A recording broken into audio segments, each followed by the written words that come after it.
Well, thank you very much for the kind introduction. Yeah, as you say, I'm a neuropsychiatrist now at Imperial, and I've got a research group which really focuses on identifying people at risk for dementia, and testing a variety of approaches to either delaying or preventing the disease. And as you can imagine, biomarkers that are scalable are critical to this effort in both people who are at risk as well as people who have an established cognitive disorder.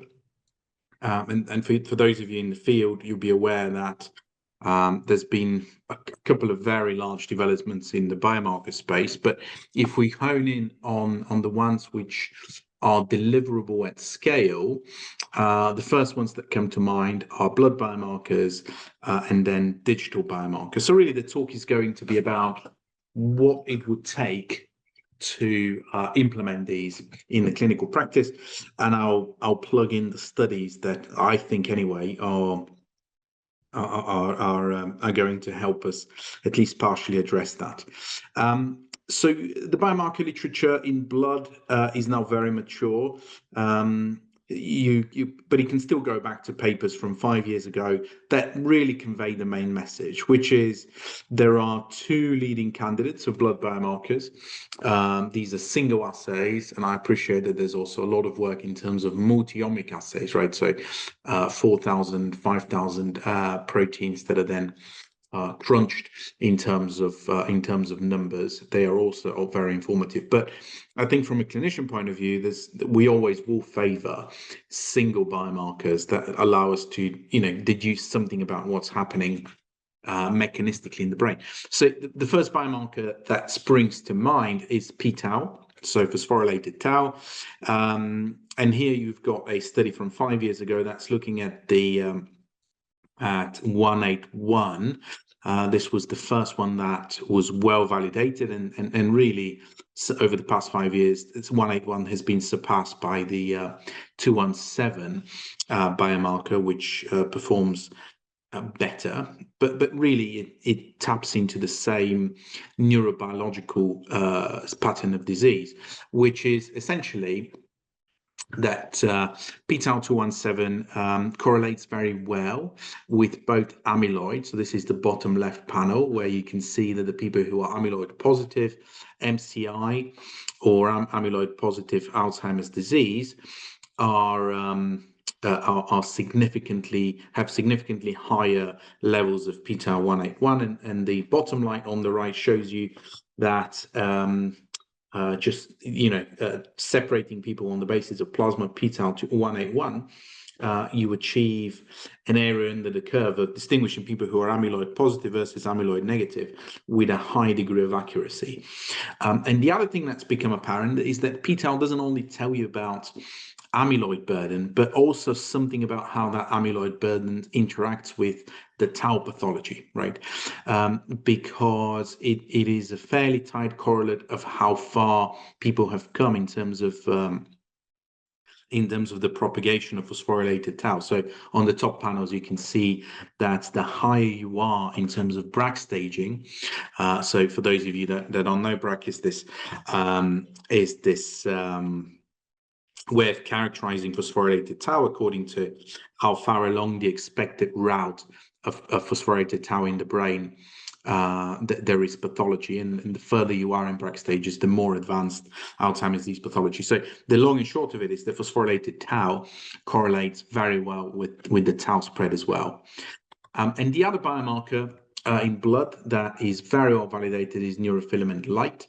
Neurofilament light is a structural protein which maintains the integrity of axons, and so any demyelinating disorder like multiple sclerosis or ALS results in a very stark increase of NFL. So much so that NFL is a standard biomarker for practically all multiple sclerosis and ALS trials.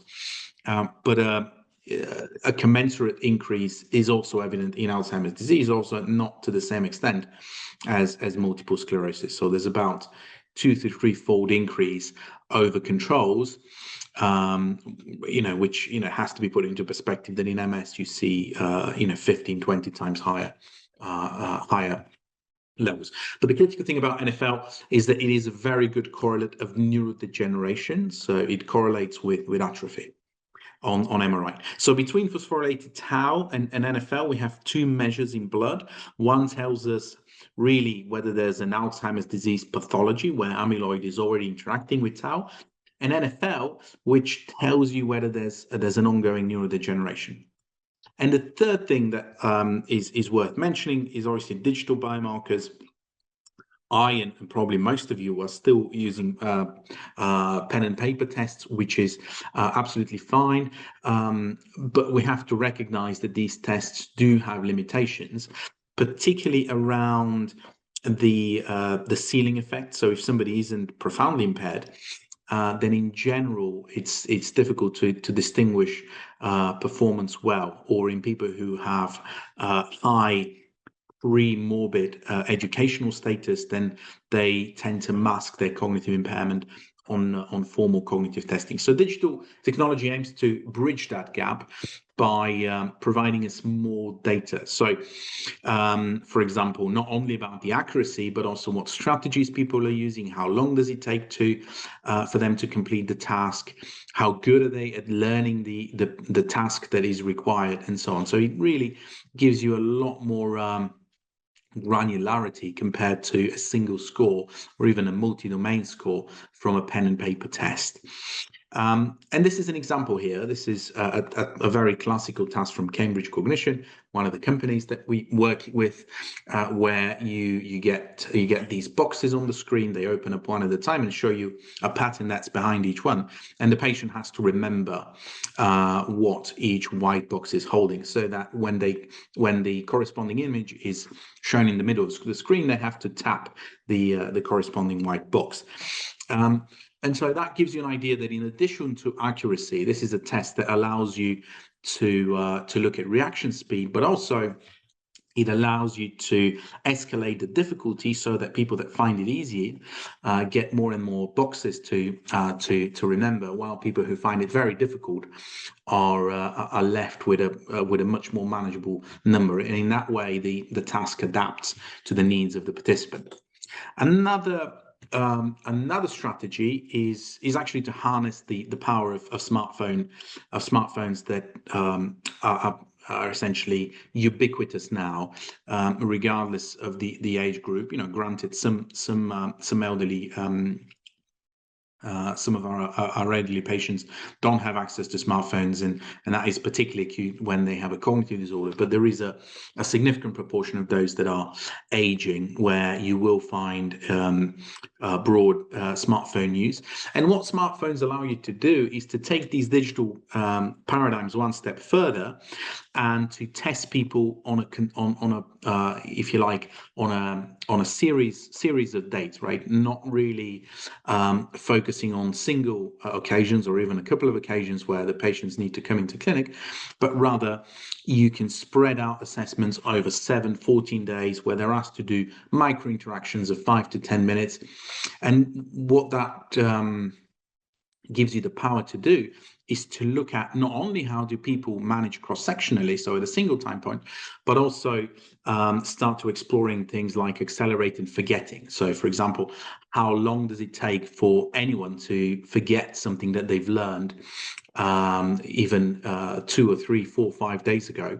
And this half-life of memory is something that we all have. We all start to forget things that we've learned after a certain time. But as you can imagine, in people who are at risk, this accelerated forgetting is particularly pronounced, or the forgetting is pronounced. And that allows us to talk about half-life of the memory in people that we can test using those paradigms. And the other great advantage of smartphone testing for cognition is an obvious one, in that it's really not geography based. And this is a study that we did 6 or 7 years ago, and we show that when an app is popularized through a well-known entity like Alzheimer's Society, there's a fantastic take-up across the country. These are all this is where the app was downloaded from, and you can see that obviously there is a bit of congregation in the big cities, but also we have a very good coverage in areas where people really wouldn't be exposed to, certainly to research, but also cognitive testing becomes that more challenging on account of logistics. So it tells you something about the ability, certainly, of smartphones to democratize dementia research, but also something about what we can do going forward. So on to the core of the talk, which is really thinking now that we have this, to me anyway, very promising data that allows us to differentiate different conditions that are related to dementia, but also to detect very subtle cognitive deficits. What is the path to implementation? I'm a clinician, and so I'm aware that a number of different steps need to be taken in order for us to have confidence in using these novel technologies. And I'm going to present you the various studies that we are running in this regard. All of this is covered in a recent editorial we wrote in the British Journal of Psychiatry, and it focused on four key questions. Firstly, how useful and cost-effective are blood and digital biomarkers in a real-world cognitively impaired population? Then we need to know how acceptable it is for people attending memory clinics to have blood and digital biomarkers done ahead of the study visit, because really this is quite possibly the place where these technologies will live before we see them at the memory clinic level, where we'll do more in-depth assessment. And if we do use such a triage, how effective is it at allowing us to meet our key performance indicators like time to diagnosis and use of resources like imaging. And then the final one is slightly different, but it's still in the domain where I ask you to sort of think with me about whether we can leverage digital to scale up cognitive remediation therapy for MCI. As you probably know, there's precious little we can offer at the moment for memory clinic patients that are diagnosed with mild cognitive impairment. And I'm going to try and convince you that MCI may be a potential opportunity. So the first study I'm going to talk about is the READOUT project. This is a grant that I co-lead with Vanessa Raymond from Oxford and James Rowe from Cambridge, where we look at the real-world outcomes of dementia, of blood and now digital biomarkers in people attending memory clinic. The chief goal is for us to create an evidence base for both diagnosis and prognosis for not only Alzheimer's disease, but non-Alzheimer's disease pathologies. We will want to identify the optimum thresholds based on various ethnicities, based on age, based on comorbidities, and really looking to our public and patient engagement experts to guide us on the priorities for the patients in terms of what are the first milestones they need to hit. And this is very important because the data that I showed you, certainly the blood biomarkers, the data looks amazing, but there is limits to which this data has been tested in people of non-Caucasian ethnicity, in people who are at extremes of old age, and also in people who have significant comorbidities that we know affect blood biomarker protein levels, so specifically renal impairment. And all of this will feed into a PPI-informed patient-facing documents as well as clinician-facing documents that allows them to actually interpret these blood biomarkers, because unless you're deep into the weeds of blood biomarker and digital research, you will need some guidance as to what is abnormal and what is normal. And then we'll also explore some practical issues like what is the effect of test-retest, as in do the blood biomarkers and digital biomarkers stay roughly similar if you test people 2 weeks apart? What happens if you don't process the samples immediately, which is very informative if the blood samples were to be taken in the patient's home and you can't centrifuge the samples within 40 minutes. What happens if you if you give people blood spot cards and you ask them to do things at home, how well do these correlate with in-clinic assessments? And all of this will guide us in terms of the optimal delivery. The take-up for this study has been phenomenal. This is all the sites that have agreed to take part. Importantly, these are not only secondary care trusts, but also primary care trusts, as well as we have very good engagement from clinical commissioning groups that will inform us on the implementability of our results. And really the readout program is separated in two things. One is an observational study where we'll recruit just over 3,000 people who are memory clinic attendees or eligible for memory clinic attendance.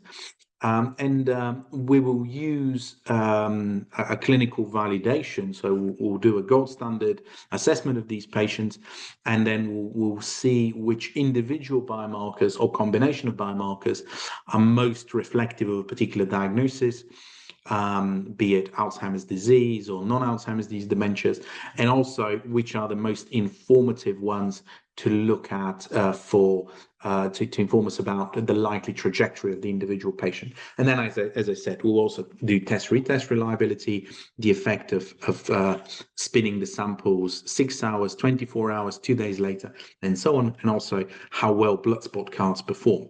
And then at the end of the 3 years, once we've identified the most informative biomarkers, we'll lead a clinical trial where we will randomize 440 patients to one of two groups.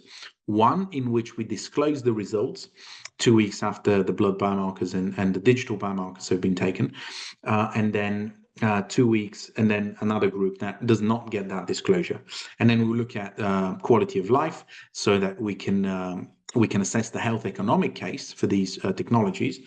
But also we will look at acceptability, whether the knowledge of these results impact patients' anxiety, cognition, and function. And also we'll through data linkage, we'll work out what is the impact on healthcare utilization. I didn't speak about the digital biomarkers in the readout study, but this is something that we've just managed to get funding for, and we are in the process of selecting a couple of digital biomarkers, of the digital tests, that the key requirement is that they take less than 10 to 15 minutes to administer, so that it's very scalable.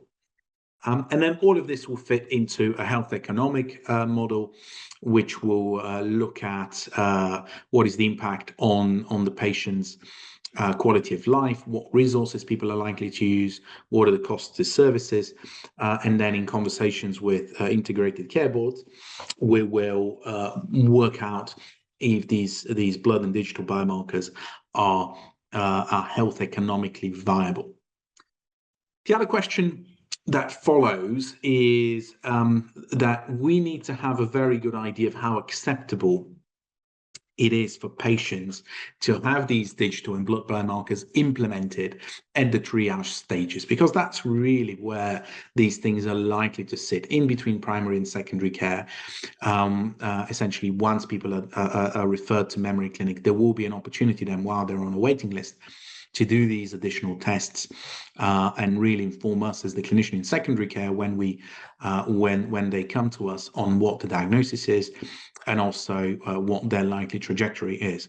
And in this vein, we have just had approval of the sandbox study that I'm running with a partner company, CFDX, which is looking at blood biomarkers of dementia, where we will recruit 1,000 people who have been referred to memory clinics but are on a waiting list.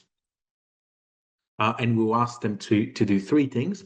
One is to engage with us with a conversation about where they are in terms of their cognitive symptoms and their function. And the goal here really is to work out how severe the condition is and whether there's any immediate psychiatric risks, which mean that the patient should not be on a waiting list for prolonged periods of time. We'll ask them to do blood, and here we'll analyze the blood for p-tau217, but also some proteomic and epigenetic biomarkers. as well as ApoE4 for genetics.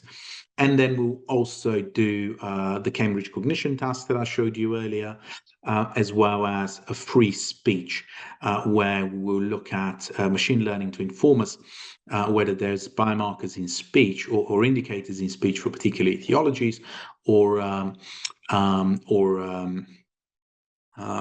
indicator of progression.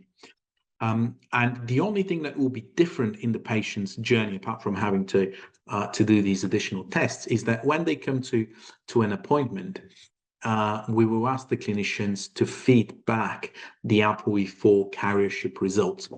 Now, this is relatively controversial, but ultimately it was we convinced the ethics committee that this is something that needs to be done. And the reason for this is that, as you know, in the UK, we have 2 medications already approved by the MHRA, but yet to be reimbursed by the NHS. Maybe they'll never will be, but certainly the fact that the MHRA has approved lecanemab and donanemab, it means that clinicians like us could, in principle, be prescribing them. What is evident is that the marketing authorization for these drugs mandates that we as clinicians know what the ApoE4 carrier status is, right? So that only people who are either heterozygotes, so having 1 copy of ApoE4, or no copies of ApoE4, would be eligible for such treatment. So that means that for a certain part of the population, and in fact, the most vulnerable part, you can argue, who are ApoE4 homozygotes, the moment they express an interest in these treatments, they'll be told 2 things. One is that they cannot have the treatment, and 2, that any blood relatives that they have, particularly children, are guaranteed to have at least 1 ApoE4 allele. And that is a difficult one for us to square if we don't know how this conversation goes in a memory clinic setting. So for that reason, as part of the study procedures within Sandbox, we're asking the clinicians to feed back ApoE4 data, regardless of the actual results. It could be that it's people who have no ApoE4 alleles. It could be that it's heterozygotes, homozygotes. But we want to understand what the experience of patients is of hearing that information, and also of clinicians as well. So you can see how the whole guise here is around acceptability, both of genetic counseling for dementia, but also acceptability for doing the blood and digital biomarkers while people wait on a waiting list. Another study that I'm actively running to explore, if you like, the mirror image of acceptability, is taking the same tests, different cognitive provider. This is through a group that developed the cognitive tests at the University of Oxford. We're essentially offering digital and blood biomarker tests to people who are at risk for dementia through age. And then the goal of this FAST study, the feasibility and acceptability of scalable tests of brain health, is to assess how acceptable it is for people to have their blood taken to determine their dementia risk, and also to do digital tests. This has again been a very successful study. We have 25 sites currently recruiting patients. Maybe some of you are actually investigators on this study. We've increased the sample. Our original sample was 1,000 people. We're now at 1,600 with a goal of 3,000. And we're doing p-tau217 as well as amyloid proteins that are available to the sites to have access to and use the data as they see fit. Now, importantly here, we're not saying that this data will be given to patients, but rather that the sites could have access to it at their discretion. This is something that the HRA mandates, is that whenever you're recruiting data to a study, that you have access to the underlying data. Now, I talked about actually a study that will test how effective it is that we use the triage that we develop in Sandbox on actual outcomes that the managers of memory clinics care about, which is things like time to diagnosis. Are people able to, how many people get a dementia diagnosis or other diagnoses within 6 weeks? How many people need CT or MRI imaging? What is the appointment duration? and also exploratory outcomes like how many people are actually eligible for disease modification treatment if and when these become available. So this is the Bridges study, blood biomarkers and remote innovation for dementia-guided early specialist diagnosis is the full title, but Bridges rolls off better. In this one, we are going to essentially take the lessons that we learn from Sandbox over the next year and create, if you like, the optimal piece of information that can be fed back to clinicians at triage stage, which combines the digital data, it combines the blood biomarker data, and also the results of the interview with the patients, and all of this is then our intervention, which is then given to memory clinics who are clustered either to receive it at triage stage. This is a cluster randomization trial. Half of the clinics are given this information at the point of triage, and half of them are not. As I say, the things that we're interested in is whether availability of this information at triage reduces the time to diagnosis, whether perhaps that would allow us to come up with different targets for the different groups. Perhaps the people who are exposed to immediate psychiatric risk, they should have a different target compared to people who are coming in either with a functional problem like depression or anxiety or depression or dementia clarification. So I'm thinking of people who are exposed to immediate psychiatric risk, be it, for example, wandering or fires or accidental injury. If that is something that we can identify at the triage stages reliably, then it's arguable that these people should be seen sooner than, for example, 6 weeks. And conversely, people for whom there's a high likelihood that the pathology is driven by depression and anxiety, that would allow us to come up with a more efficient pathway that funnels them to the right services at a better rate than we do at the moment. So this is Bridges, which is looking at effectiveness. And then the last thing that I wanted to mention was whether we can use digital to provide something for the group, which I think is most underserved currently among memory clinical populations, and this is mild cognitive impairment. I don't know how it is where you practice, but certainly my experience has been that if you have MCI, you get some general life advice, and then most services, the really well-resourced resource services are able to then offer an appointment in 6, but most likely 12 months, and most services actually discharge them back to the GP. And you can see how this is an underwhelming experience, both for clinicians and for patients, given that this is a group which is at immediate risk for conversion to dementia. They have a 10 to 15% risk of annual conversion to dementia, which is, I think we can all agree, not negligible. And yet we know a lot about what can be done at that disease stage to optimize people's cognitive functioning. It's coming from studies that show that multi-domain intervention in people with pre-dementia cognitive impairment are effective at improving their cognitive and functional outcomes. So these are multi-domain interventions targeting their physical health, targeting their levels of physical activity, targeting their intellectual stimulation, and so on. However, the big issue with these fingers intervention, this is named after the big finger study that showed the effect, is that they're delivered by in-person people. They're very resource intensive, and clearly that's a barrier to implementation at scale.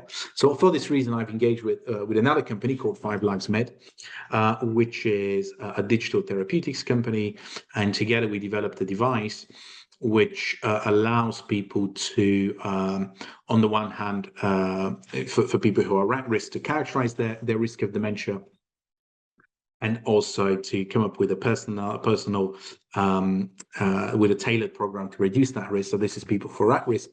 But we also developed a version for MCI, which is very much focused on implementing small positive changes to their lifestyle, be it reasonable adjustment to physical activity, reasonable adjustment to diet, and so on, bundled together with brain training, the so-called brain training, which really is cognitive remediation. Now, cognitive remediation is a contentious topic. I think it's fair to say that the literature is quite messy. but certainly the data that's coming out of the newer digitally enabled studies show that people do benefit to a degree, perhaps even larger degree than cognitive remediation therapy, which opens the door for digital interventions done at home. And this is really what we're doing here. This is the 5 Lives Med study. Again, this is a currently running study. Some of you may already be helping us with this, where we are taking this medical device, which is approved under the MHRA, and give it to people with MCI with the goal of improving cognitive function through the use of a 12-week digital multi-domain intervention, which consists of goal-setting programs focused on physical activity, balance, and strength. So people are guided through things they can do at a frequency that suits them. It could be every day, or it could be less than every day. Cognitive training exercises. So we've devised a number of games that we know that aging people like to engage with. And we're asking them to do this regularly. And we also provide educational articles about brain health and lifestyle associated with brain health. And this is the, if you like, the behavioral modification looks like. This is what the participant would see, where through a few sort of simple interactions with the app, and it doesn't need to be done directly by the patient. It could be administered with the help of a carer, for example, is clarifying the people's goals, and also giving them a choice of things that they want to implement in their lifestyle. So, for example, you could be that they focus on balance exercises or cardiovascular exercises, or physical ability, like improved tolerance to by walking longer distances. And these are the sort of challenges that people are asked to do. Of course, all of this is subject to us being confident through the investigators in our study that the patients can engage physically with this type of activity. And these are the brain training games where participants are asked to, for example, in the left, come up with words, given specific number of letters, and then you have essentially attentional task, executive function tasks that are done in a what you'd call a gamified way, so engaging way of working with participants based on what we know works and what people like from the digital industry, from the digital game industry. This is a study which is run jointly in the UK and France. We have 5 UK sites and five sites in France. It's currently running, and we aim to end the study by the end of 2025. We aim to recruit 170 people who are then randomized 1-to-1 to either treatment as usual or the interventions. And as I said, they will be followed up for a period of 12 weeks. And with this, I'd like to thank you. I hope I've given you a bit of a taste of what's currently ongoing. I suspect that the whole presentation won't be news to some of you. And for those that already help with our studies, I'd like to offer my thanks. You're probably not on this side, but I'd like to sort of say that the only reason these studies run is because of the cooperation of and the collaboration of people like you. That's what I have to talk about. I don't know whether there's any questions I can answer.